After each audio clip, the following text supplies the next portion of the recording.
Sudah hampir 2 bulan sejak aku dan Dimas memutuskan untuk serius. Hari-hariku sekarang penuh warna. Tiap pagi aku bangun dengan senyum. Bukan karena mimpi indah, tapi karena tahu aku punya seseorang yang nunggu kabarku. Yang selalu bilang, "Selamat pagi sayang, jangan lupa sarapan." Ya, aku gak pernah seceria ini. Bahkan, Sinta sampai godain terus setiap hari. "Rani, hati-hati loh kebanyakan senyum, nanti kuenya jadi tambah manis." Aku cuma ketawa, pura-pura gak peduli. Padahal dalam hati, aku tahu. Iya, aku lagi jatuh cinta banget. Dimas juga makin perhatian. Dia datang ke toko bukan cuma buat beli kue, tapi buat bantuin. Kadang dia bantu ngangkat barang, kadang nyapu lantai waktu aku sibuk di dapur. Pernah suatu kali dia bahkan bikinin aku teh panas pas aku pilek. "Kalau kamu sakit, nanti siapa yang senyum buat aku?" katanya sambil nyodorin cangkir. Aku cuma bisa senyum sambil menatapnya lama. Cowok sebaik ini, aku pikir cuma ada di film, tapi ternyata nyata.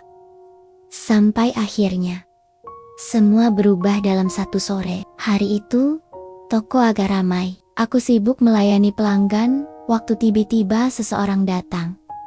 Seorang perempuan, penampilannya rapi banget, rambut hitam panjang, kulitnya putih bersih, dan pakaiannya elegan. Sekilas aja, udah kelihatan kalau dia bukan orang sembarangan. Dia berdiri di depan etalase, tapi matanya nggak bener-bener melihat kue-kue di sana. Tatapannya justru mengarah ke aku. "Selamat sore," sapaku sopan. "Mau pesan sesuatu, Mbak?" Dia tersenyum tipis, tapi bukan senyum ramah. Lebih kayak senyum yang nyimpen sesuatu. "Maaf, kamu yang namanya Rani ya?" Aku sedikit heran, tapi tetap sopan. "Iya, benar. Ada yang bisa saya bantu?" Dia diam sebentar, pandangannya turun ke meja, lalu kembali ke wajahku. "Aku, tunangannya Dimas." Waktu berhenti, aku bisa ngerasain seluruh tubuhku tiba-tiba dingin. Padahal AC toko lagi mati. Suara pelanggan, bunyi kendaraan dari luar, semua lenyap begitu aja. Aku cuma bisa natap dia, berharap aku salah dengar. Tapi wajahnya terlalu tenang buat dianggap bohong. "Maaf, apa tadi Mbak bilang?" Suaraku hampir gak keluar. Dia menghela napas. Suaranya tenang tapi menusuk. "Aku tunangannya Dimas. Kami udah lamaran hampir setahun. Aku cuma mau pastiin sesuatu.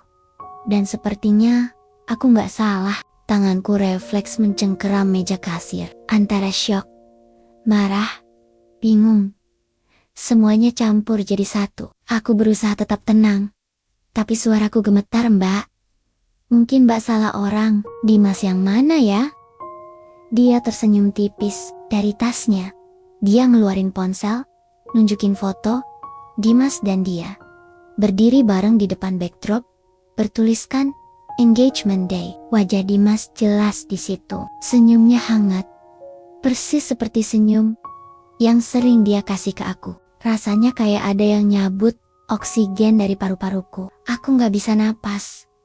Mataku panas, tapi aku tahan sekuat tenaga. "Aku gak mau nyakitin kamu, Rani," katanya lagi. Tapi aku pikir, kamu berhak tahu. Aku tahu tentang kamu dari chat di ponsel Dimas.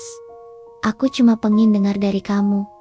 Dia bilang apa ke kamu? Aku gak jawab. Aku cuma berdiri, masih menatap foto itu. Kepalaku penuh suara. Semua kata manis yang pernah Dimas ucapkan. Semua janji, semua perhatian, semua pelukan. Semuanya tiba-tiba kehilangan arti. Sebelum aku sempat ngomong, bel toko berbunyi lagi. Dan suara yang paling aku kenal muncul di belakangku. "Rani," aku menoleh. Dimas berdiri di sana. Wajahnya kaget, matanya melebar waktu lihat siapa yang berdiri di depanku. "Dimas," kata perempuan itu pelan. "Aku udah nemuin dia." Suasana hening banget. Dimas jalan pelan ke arah kami. Suaranya berat, aku bisa jelasin. Aku hampir ketawa mendengar kalimat itu. Kalimat klasik yang selalu dipakai orang yang kepergok bohong. Tapi aku terlalu lemah untuk marah. "Jelasin apa, Mas?" tanyaku pelan. "Tentang siapa aku di antara kalian? Tentang semua janji yang kamu bilang waktu aku udah berani percaya lagi?" Dia jalan mendekat. Suaranya gemetar. "Rani, awalnya aku beneran gak niat bohong. Aku sama dia udah gak baik-baik aja waktu aku ketemu kamu." Aku langsung potong. "Kamu cuma apa nih, Ari Pelerian?" Dia terdiam, pandangannya jatuh ke lantai.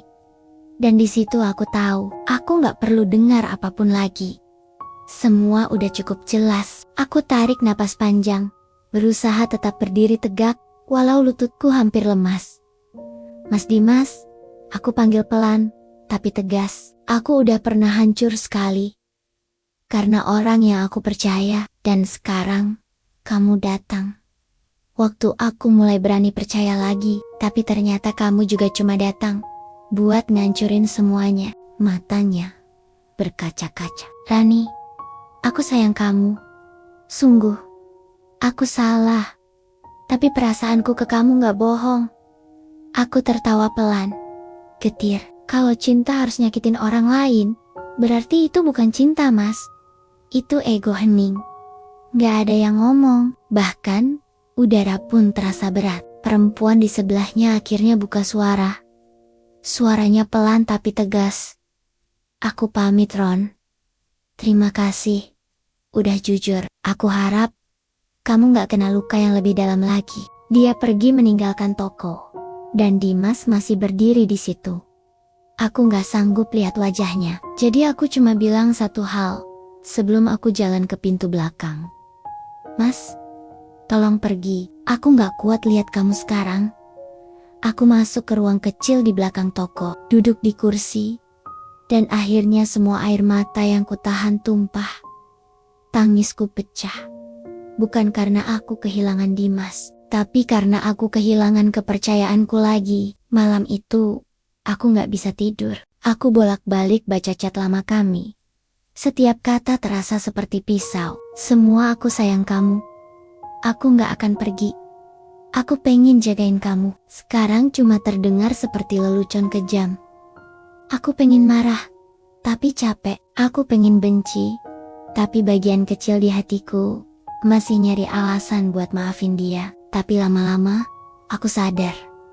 Kadang, cinta gak harus selalu dimenangkan. Kadang, cinta cukup sampai di titik kamu sadar kamu udah cukup berjuang. Keesokan harinya, Dimas datang lagi. Dia nunggu di depan toko, tapi aku gak keluar. Aku lihat dari balik jendela, dia berdiri lama, sambil megang bunga. Tapi aku gak mau keluar. Bukan karena aku benci, tapi karena aku tahu, kalau aku keluar, aku bakal lemah lagi. Sore itu, aku kirim satu pesan. "Mas, jangan datang lagi.